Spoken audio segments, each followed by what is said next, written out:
My brothers and sisters, I had no plans of reviewing. I was just supposed to go on a simple family trip to Georgetown and watch the movie, come back home, and that's it, you know? But after I give it some more thought, a review is needed.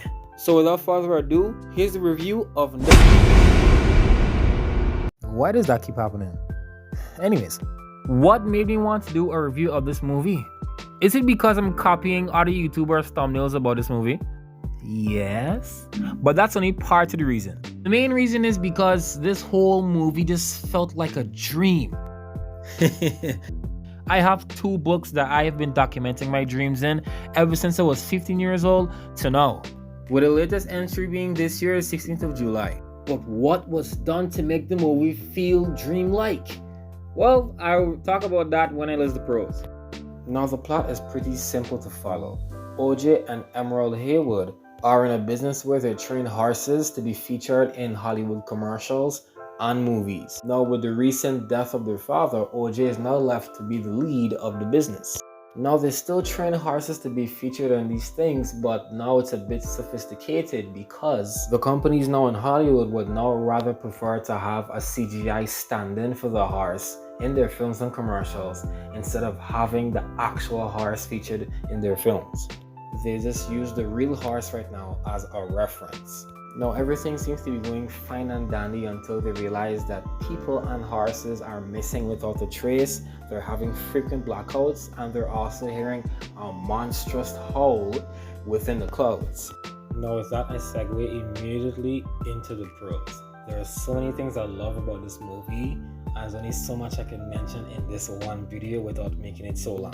Let's start off by stating the obvious that in movies like this, Hollywood would always tend to just put a man spaceship coming down to Earth with aliens invading, probing, and killing us all. Now Jordan Peele, being the man that he is, he never follows the norm of Hollywood. So instead of going on the route with the normal cliche alien spaceship story, he would just turn the thing that's supposed to be the spaceship into the actual alien or extraterrestrial being itself. And the way that the movie portrays the size of this thing, the cinematography, I'm telling you, every scene that this thing appears in the movie, it just shows how big and giant this thing is compared to us puny humans. And the form that it takes at the end of the movie, I'm not too sure what's happening there. I need to rewatch it again to understand.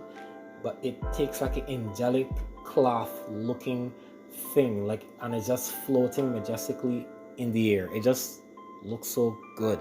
Thank the visual effects team on doing a superb job with this thing. It looks so realistic. It looks so good. I love the way that OJ starts to understand how this thing acts, and he tries to tame it and he tries to understand its ways.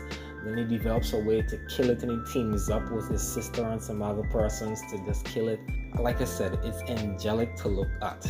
Now you may still be wondering why I think the movie is immersive. Well, it's simple really, because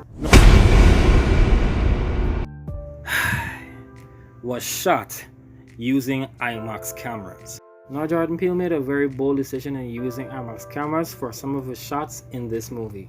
And let me tell you, that bold decision paid off. The white shots in this movie were very beautiful to look at, and it gives you an idea of how big some of the sets and surroundings were in this movie. And the nighttime shots, or as I would call them, the dream shots, oh gosh, I really hope this movie win a bunch of awards. I mean, for goodness sake, there was a scene in the movie where this thing in the clouds was just vomiting out every single thing that it doesn't digest properly onto the house, and it was a bunch of blood and hands and metals and different things, and it was thunder and lightning.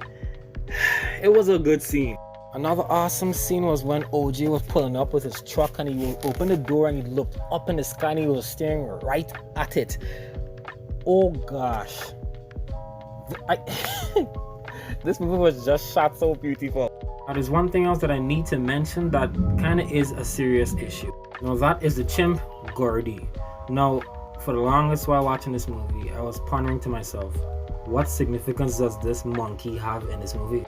Then it dawned on me later on that one of the messages that Jordan Peele is pushing through this movie is the fact that we as human beings mistreat and abuse animals just for our entertainment. As a result of that, they retaliate and we lose in the end. Now, Jupe, as a kid in the 90s, experienced that firsthand on Gordy's show.